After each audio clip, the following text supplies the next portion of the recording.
So good morning, everyone, and welcome to today's webinar, which is Compliant and Effective Advertising in Southeast Asia. So to confirm, this webinar is being recorded, and I'll be sending out the recording at the end of the webinar. And I will also be having a Q&A at the end. So if you've got any questions as we go through, just feel free to make a note of them in the little Q&A box on your Zoom screen, or you can put them in the chat if you want to share it with the rest of the audience as well. So today we're going to be focusing on making advertising claims and looking at what the regulations are, particularly in Southeast Asia. I've just got a message up, so I'm going to double check. No, it's fine. I was checking it wasn't going to be a technical issue because sometimes they come through, but it sounds like you can hear me loud and clear. So yeah, obviously globally, there are lots of different advertising regulations and there are lots of different considerations we need to make when we're making advertising claims. So it's really good sometimes to focus on specific territories. And for the purpose of this, I want to look at Southeast Asia because it's a hugely growing market, which I'll touch on in a little bit as well. And so it's really an interesting market to start looking at testing in as well. So the agenda today, as I said, we'll be looking a little bit about what that industry looks like in Southeast Asia at the moment, a little bit of market research, sort of excerpts. We'll be looking at advertising regulations in the ASEAN region in particular, and I'll touch on what that is. Challenges of advertising and exporting, so thinking about what we're considering when we're testing there in particular and making claims there. And then we'll be looking at claim substantiation to make sure we've got the evidence we need so we don't mislead our consumers and we do have the right evidence for the appropriate territory with the appropriate regulations. And I'll share a case study as well just to take you through that. So for those of you who don't know me, I'm the Regulatory Director at Ayton Global Research. So obviously we're a consumer research company focusing on substantiating advertising claims, as well as providing product feedback globally. So again, things like Southeast Asia, looking at the market there, making sure people like your products, and also making sure that your advertising claims have some evidence behind them. So I myself help with the consultancy side with our clients to make sure that you're getting the best advice possible, which covers the claims that you want to make and also the markets that you want to make want to go into as well. So always feel free to reach out to me if you want to do some testing or if you need some claims substantiated. So just to kind of give the background of today's webinar, why are we looking at the Southeast Asia market? So interestingly, I was having a little look around when I was making this webinar, obviously, and having a little look at some interesting kind of excerpts just for the FMCG industry as a whole. For those of you who don't know what that is, I don't want to assume. It's fast-moving consumer goods. So that's anything from food to toiletries to electronics, consumer electronics, basically anything that we would test. So anything that can be tested by people and get their feedback is in the FMCG category. But 62% in Asia come from local brands, actually. So if you are based in Asia, it's a good market to stay local because people are interested in purchasing local. If you're not a local brand to Southeast Asia and you still want to go into there, doesn't mean you can't. There's still 38% of people, 30 to 80% of sales that are coming from outside brands. It just means you do have an advantage if you're a local brand. People are interested in innovation and affordability. So that's important to think about when you're selling products over there. You want to be at the top of the game in terms of innovation, but you want to keep your price points nice and like kind of mass market rather than thinking of prestige, although there is a market for that as well. People really want to buy new products which have economic packs with lower price volume. So basically people are looking at exactly kind of getting the most for their money, really. So it really is somewhere that is quite driven financially still in terms of people wanting to be able to purchase products at an affordable price. I also wanted to bring up ASEAN in particular, because obviously we're talking about Southeast Asia, that includes many countries. So I think today we're really going to focus on the ASEAN territories in particular. And that is obviously somewhere that's really growing as well. So this is the ASEAN growth will be propelled by 4 mega forces. So one is favorable demographics, rising income levels, geopolitical shifts, and digital tailwinds. So essentially, people are going to have more money to spend, And they're going to have more access to things to spy online, and they're going to have more access to different brands that maybe they wouldn't have had access to before. So again, where I was saying local brands do really well there now, but I think the future is really lying in online sales. So apparently we'll see 140 million new consumers in the ASEAN region, and it will represent 16% of the world's consumers. So this is really important to think about, is that is a huge chunk of the world's consumers. So again, a great market to be getting into. There's also this graph that was from McKinsey and Company, which was in 2017, so a few years ago now. And we kind of want to look at that because Southeast Asia did really badly from COVID-19. I know everybody did, but they had a huge economic drop. So it's like now we're looking at coming out post-COVID. We want to go a little bit back to how it was looking positive, I think. And because the last 2 years, it is getting back to its own feet now. The last 2 years aren't very representative of what the potential is in this market. So this was really interesting. This was grocery retail, this chart here. So obviously anything that you can buy in the grocery store. So again, all your FMCG products, and Southeast Asia is fourth in the whole of Asia, just behind Japan, India, and China, which obviously is our largest over there. But yeah, Southeast Asia basically was still very big and still very much growing, and it still will continue to do so. So like I said, last 2 years have not been good. If you trade over there, you'll probably know there was a lot more kind of closing of stores and things like that. Just a real big suffer in terms of production as well. So yeah, it's something where we want to look a bit more positively now and think that yes, it's probably going to get a bit better. So I keep saying ASEAN, and again, we don't want to kind of assume that everyone knows what ASEAN is. So what is ASEAN? How many times can I say it? It's the Association of Southeast Asian Nations. So it's essentially, if you think of your kind of GCC, your EU, you have a kind of member states that come from different countries that are in the similar kind of geographical area, but it promotes economic, political, and security cooperation against the Asian member states. So again, things like trade deals, which is why it's really important for us to think about what these countries are, because if you're trading in Southeast Asia, the ASEAN territories are really good to look at, because you know it's a bit like, as I said, if you're trading in the EU, you can look at it a little bit like that, where there's really similar regulations, and you're going to be kind of looking at the same page there. And if you're in one of the ASEAN countries, you're going to obviously get some really favorable deals. So you want to know what your other member states are and look at them as key territories. So they've got a total population in the ASEAN territories of 650 million people, huge amount of consumers, and a combined GDP of 2.8 trillion. So this is it's no small market. It's really, really is a big market. Here are the member states. You've got Brunei, Cambodia, Indonesia, Laos, I never want to know how to say that, Malaysia, Myanmar, God, I'm really bad at pronouncing all these names, the Philippines, Singapore, Thailand, and Vietnam. So some really, really quite big countries within that, especially in terms of consumers and everything like that. So yeah, we're going to focus on ASEAN regulations, keep things nice and simple today, and look at them as kind of our case study. So what's really important when we're thinking about advertising globally, to be fair, but also in the ASEAN territories, we need to think about who is regulating the adverts.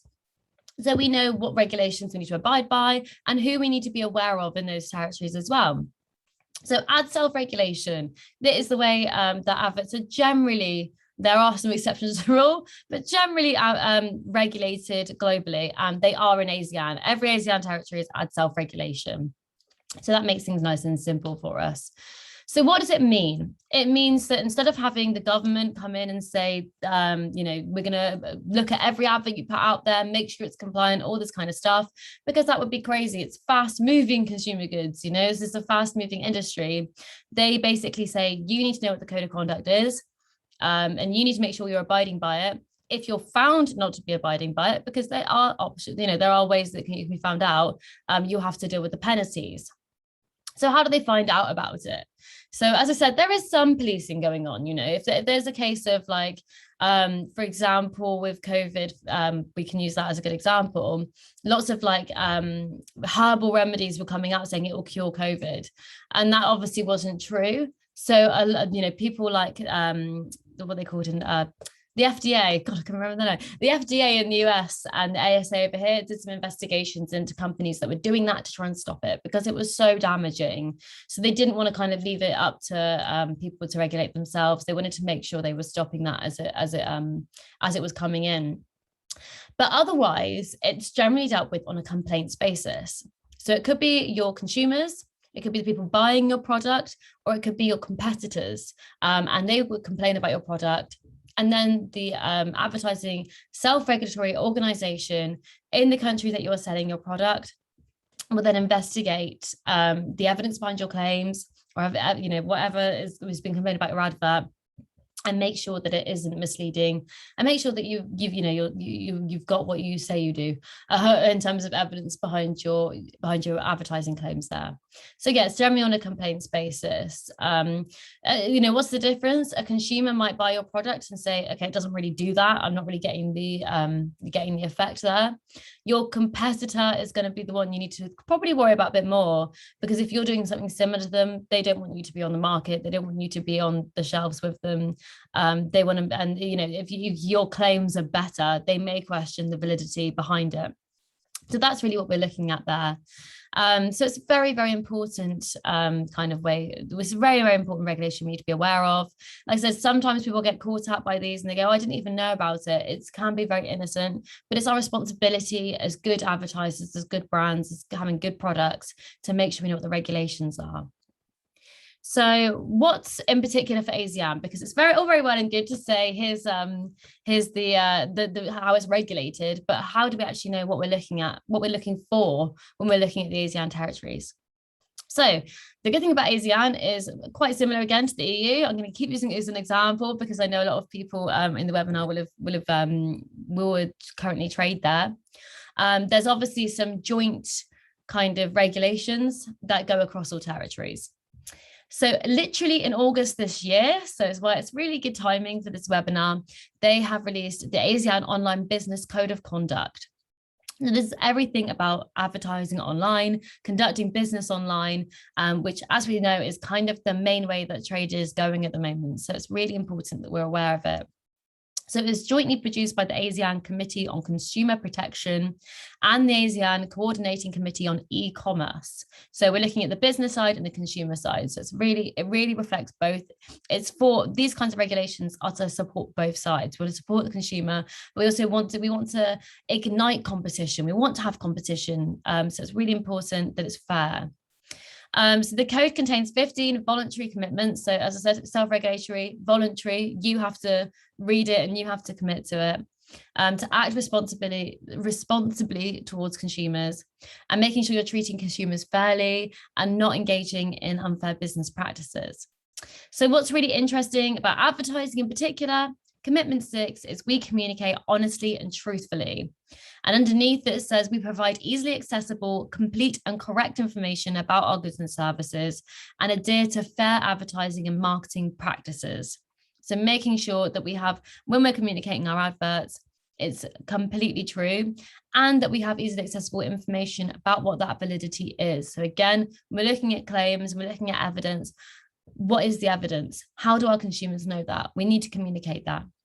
So again, it's pretty broad, let's be honest, in terms of what it means, which is why it's really important for us to break it down and go, right, what does that mean? How can we communicate honestly, and how can we make it easily accessible? Well, we can communicate honestly by only making claims where we have evidence behind it, and we can make that easily accessible by communicating what that evidence is to our consumer.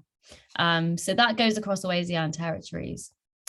We also have, we need to think about, importantly, their commitment 4 is we conform to local standards. So as well as thinking about ASEAN as a whole, we need to know what the local standards are in ASEAN territories. So I had a little look at the International Council of Advertising Standards, who are basically a big they're just a big council of different advertising regulations that really come together and share very shared views about advertising and how it should be regulated. And then there are 3 ASEAN territories in that in that council.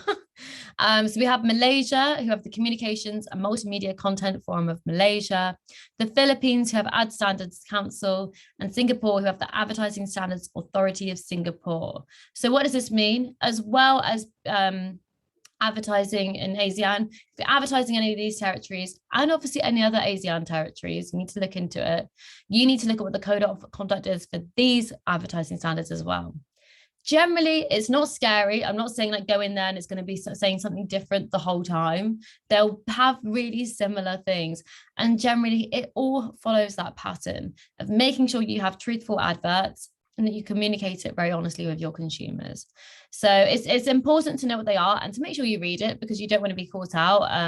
There are other things in advertising standards that can be to do with, just random things about certain rules about advertising certain things, like to children, or about alcohol, about gambling. Some countries you're not allowed to advertise alcohol or gambling at all, and everything like this. So it's really important to know what they are in terms of that legality, but also just to make sure, you're on the right page when you're advertising across different territories as well. So we've looked at our regulations. We're ready to advertise now. We're going, right, we're going to advertise in Malaysia, the Philippines, Singapore. I know what the code of conduct is. I want to make my advertising claims. What is an advertising claim? Obviously, it's quite straightforward, but I always like to put this in just to make sure everyone's on the same page. So an advertising claim is something that you use to market your product, that can be used in any kind of communication. So we've touched on online business, but it could be on the pack, it could be on TV, it could be anywhere whatsoever. It's anywhere that's in the public domain that you are telling your consumers what the effects are of that product. So some examples on the screen is that people say that this dehydrated skin feels supple and more elastic. So that's what you're hoping the consumer will get. Feeling deeply hydrated, left skin looking radiant. So this is all the kind of information that all effects that we want our consumer to perceive when they use the product. And it should help them choose the product. At the end of the day, I've had it before where brands will say, oh, I don't really want to go down the claim route because of all the regulations and it's expensive and all those kinds of things.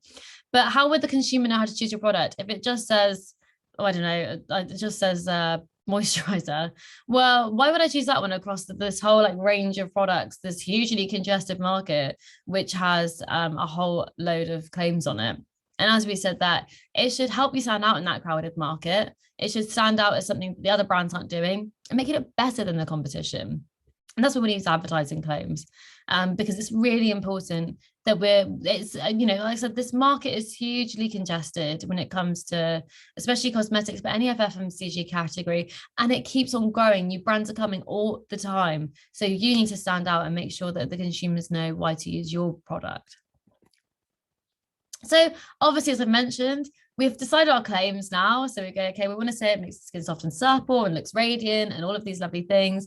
How do I substantiate those claims? How do I get that evidence that you keep talking to me about? Well, there's some different methods, and there's kind of break them down into 2 umbrellas. We've got clinical and we've got consumer. So I'll talk a little bit about clinical studies. There's 3 methods within that. Then in vivo, ex vivo, and in vitro. What we're interested in is in vivo because it means it's on a person. Ex vivo, it means some human cells but off a person, and in vitro means nothing to do with the human body itself. It's to do with testing the product. I don't really understand how that works, to be fair, because I'm more on the consumer research side, but in vivo is what we're seeing most of the time. We're looking at what people how people react to a product. That's what we want to find out. So it's the application of product on human volunteers using an instrumental or biochemical technique. So as opposed to people using it themselves and giving their opinion, that we're using instrumental studies. So it's really important for things that are, objective data. So things that cannot be argued at all. And it could be something to do with, so a really common one is obviously water retention in skin. So when you say skin is hydrated for up to 24 hours, we need to make sure that's a measurement, 24 hours. So we need to look at what the raw water retention is in the skin for that 24 hours. Now, people can't go, yeah, for 24 hours exactly, my skin retained that water. They don't know. So you have to use some kind of instrument to be able to measure that. So there's lots of technique standards that are there are lots of techniques and standards that are kind of done across the board. So again, 24-hour water retention, we know what the instrumental study is for that. It's kind of very well set out if you're looking for that kind of test as well. And generally, all studies need to be blinded, and that's the same with consumer or clinical research. We don't want any bias. We don't want people to know what they're testing, because we would just want to look at the product performance itself. Then we've got consumer claim substantiation. So as I mentioned, this is what I focus on in particular. And this is to do with consumer perception of a product. So when we're saying about 24-hour hydration, okay, we might not say that, but they will say, my skin felt really hydrated. It's much more hydrating than any other product that I've used before. I really noticed a difference in my skin hydration. This is the most hydrated my skin has ever felt. This is all the kind of opinions that we want to gather that are really a bit more kind of self-assessed, but also a bit more exciting for the consumer, a bit less scientific and a bit more opinion-based. Which can be, you know, sometimes you need to have a bit of both. As I say, for some claims, you might need to have both evidence. But generally, we have a bit more fun with consumer claims in terms of what we can say. They're generally in-home user studies. So as I say, it's self-assessed. So people that send the products to test at home, and then they analyze it and answer an online questionnaire. Nice and simple. It reflects the actual conditions of the product in use. So this is really important to do, regardless if you've got clinical claims or not, because to get that feedback, as I said, instead of having someone put product on the skin and do instrumental studies, that does not reflect what the consumers are going to get when they buy your product and they follow the usage instructions. Are they going to get that same effect? Maybe not. Are there other things they might want to talk about in terms of feedback? Maybe yes. So it's really important that we get that assessment of the product in actual use as well. You can also look at things like comparison studies, benchmarking, and again, especially if you're looking at launching into a new territory, this is a really good thing to do in terms of being able to find out where you sit within that market as well. So what are the advantages of consumer validation? So why would we going to, because I'm going to talk about my case study in that sense as well. Well, we've got faster response times as well. So if you do have the option of saying the skin feels more hydrated or 24-hour hydration, you might go, well, actually, I want to make this claim now, and I want to make it as cost effective as possible because I've got 20 other claims I want to make. That's where we will do we'll do a consumer research study and just word the claim a bit differently. And as I said, there's simultaneous validation of several claims. So instead of having different instrumental studies, one's to do with wrinkles, one's to do with hydration, all that kind of stuff, we can say, just ask as many claims as you want, because it's all going to be self-assessed and they'll do it at home. And it just makes things a bit easier for you and a bit more time effective. I've already said it reflects the actual conditions of the product in use, but it also allows you to target a wider range of consumers and look at multicultural country and language studies. So said for ASEAN, if you want to launch into a few different countries and you want to see, okay, well, let's check that it's performing as we want it to do across a few countries, because we want to launch it across there and not just in one country. Let's do the consumer study in all those territories. And that's much easier to do than clinical, where it doesn't really make a difference what kind of lab it is anyway, because they're all going to a lab and going in controlled climate conditions. Whereas if they're using it in their own home, we want to get that feedback. You can also gather marketing materials, things like before and after photos, testimonials, videos, everything like that. And again, it just helps you build up a marketing campaign so you're ready to go ahead and launch in these territories.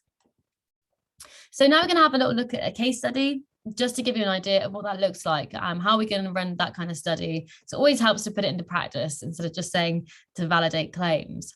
So this is from a multinational, multi-level marketing company that sells beauty and personal care products. The product was a foundation. And the objective of this study is to assess the efficacy and substantiate marketing claims of a foundation, and in particular to look at the claims around the product performance in hot and humid conditions, as Southeast Asia generally is. So what was our criteria? We had female volunteers, that was their target market for this. They wanted to advertise this towards females. 18 to 25, again, they wanted to target a young age group. They had to be users of medium to full coverage foundation because we want to make sure they're having the same coverage that they would usually expect from their foundation. They must experience some oil or shine on skin throughout the day because we want to make sure the product is combating that. And we split it across some different Southeast Asian countries. So Indonesia, Malaysia, and Thailand are the 3 territories we looked at to get that feedback across of the ASEAN region, of the Southeast Asian region. What are the test conditions? So they'd apply the foundation every morning as they usually would, and wear it for at least 8 hours because we want to look at how the product kind of sits on the skin and the kind of wearability of it. And they apply it as they usually would, any foundation. Again, their foundation wearers anyway. They put it to their face and neck.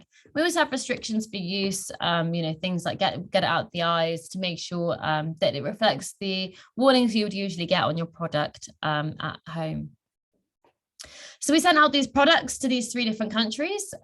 We recruited the volunteers based on those requirements, and they all used the products and for about 2 weeks, I think it was. I didn't write that down. For about 2 weeks.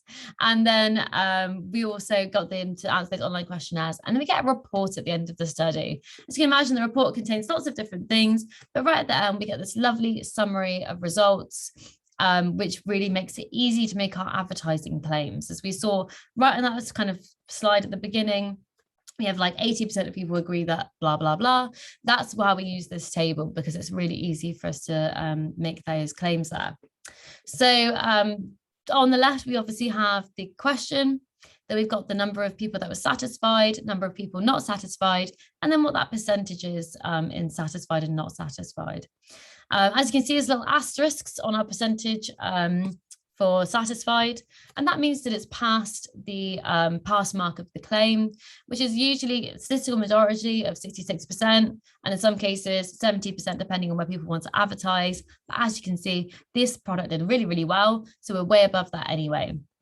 So what did we get things about? We had 96% of people agree that the foundation was comfortable to wear. 87% agreed that it resists melting in hot and humid environments.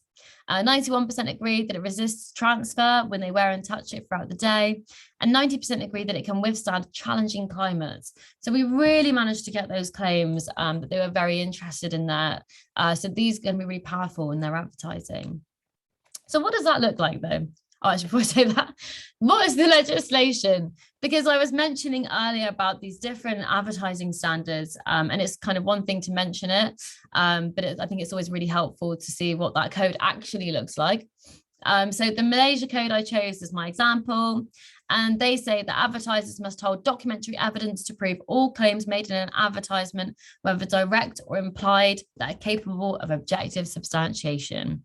If there is a significant division of informed opinion about any claims, they should not be portrayed as generally agreed. So that's our pass mark, and making sure that the claims are generally agreed. This is also really important, by the way, when you're looking at things like testimonials and reviews, because sometimes people take testimonials from a study and say, this is the best product I've ever used. But if the rest of the panel didn't like the product, you can't say a testimonial like that because it won't reflect how it's generally perceived. So again, really clear as day there that we need to have some substantiation behind our claim. But what does it look like in advertising? So I've got some examples here of brands that have used their advertising claims in their advertising campaigns, just so you can see how you might want to do that. So Temple Spa, they've used a combination of advertising percentage claims, alongside the testimonials from the study as well, which I think works really beautifully. So things like 84% said that the moisturizer gave them a healthy looking radiant glow.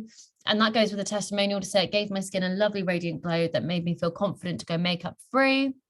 Then you've got things like 95% agree that the moisturizer leaves their skin feeling hydrated.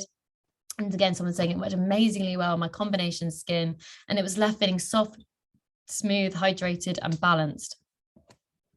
And then they've done another thing where they've put those claims into their social media posts, and just beautifully designed, things like saying it felt weightless on their skin with the feathers in the background, radiant glow with crystals. I think it just looks really beautiful, and it shows you how powerful these claims can be in advertising. Also Elemis as well with their superfood cleanser, and also Origins with their moisturizer as well. It just gives you an idea of how these things are put across on social media, just to give you some examples there, really. So in summary, and then I'm going to go to a Q&A. So if you've got any questions, please do start thinking of them now. So really in summary, it is essential to use advertising claims to stand out against your competition. So as you mentioned, if you come away thinking, oh gosh, there's all these things, it seems quite complicated, it's nice and straightforward. You kind of think about what you want to say, and then we can just get some evidence behind it and make sure it's compliant in those regulations and in those territories. So ensure the data is compliant in the country you're selling it in. Gain product feedback and insights from consumers in your key markets. Again, it's not about just ticking boxes. It's not about just going, I need to have evidence behind my claims and I need to make sure I've ticked that box and I've got that evidence behind it. Why do your consumers want this product? What's their feedback? Because that is what's going to help your successful advertising campaign. If you listen to what your consumers want and you say that back to them, that's how good marketing will work. Advertising regulations change as well, so stay informed of your markets. As I mentioned, that online business code of conduct, that only came in August. So this is really fresh regulation, and you need to make sure that you're kind of aware of what's going on there as well. Always clearly display your evidence as well when you're advertising to avoid scrutiny. So as we mentioned before, when we're saying about the code of conduct, saying to make sure it's really clear for the consumer, make sure you're saying what it is, in terms of making sure you've got the sort of at the bottom here, the sensory testing on 107 women using the product for two days, twice a day for 4 weeks. So I got really excited then, I couldn't say it. If that's really clear on your advertising, you're less likely to come into scrutiny. So it's really important to show it off. So I'm going to go to a Q&A now. I can't see any questions coming in though. So I hope I've either answered your questions or I've got you thinking about things. But as always, I will be sharing my email at the end of the webinar anyway. So I'll email over the recording and all my contact information. So if you need time to let it all digest, that's fine. Like I can send that, you can send over your questions another time. So yeah, I can't see any questions coming in and I don't want to hold everyone up.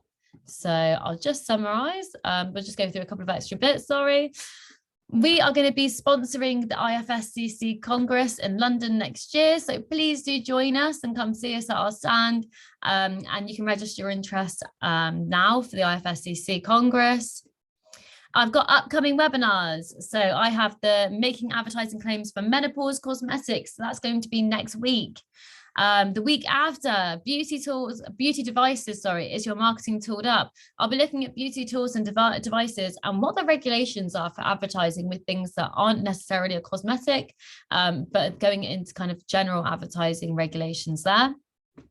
There's also going to be some consumer insights as well about those kinds of claims. And then on the 23rd of November, I'm going to be joined by Buzz Beauty. And we'll be looking at how to deal with reformulation with the EU ingredient ban review. I'll be talking about things like claims and how you know if they're still compliant with reformulation or when you need to retest. And they'll be talking about the kind of business side, the supply chain, and how it can affect that kind of thing. And hopefully we'll be answering your questions about anything like that. So if you've got any questions about that kind of thing, please do join that webinar. There is my contact information, but I'll be emailing it out shortly. As always, thank you so much for joining me today. I hope that's been really insightful, and I hope you all have a fantastic weekend. Thank you.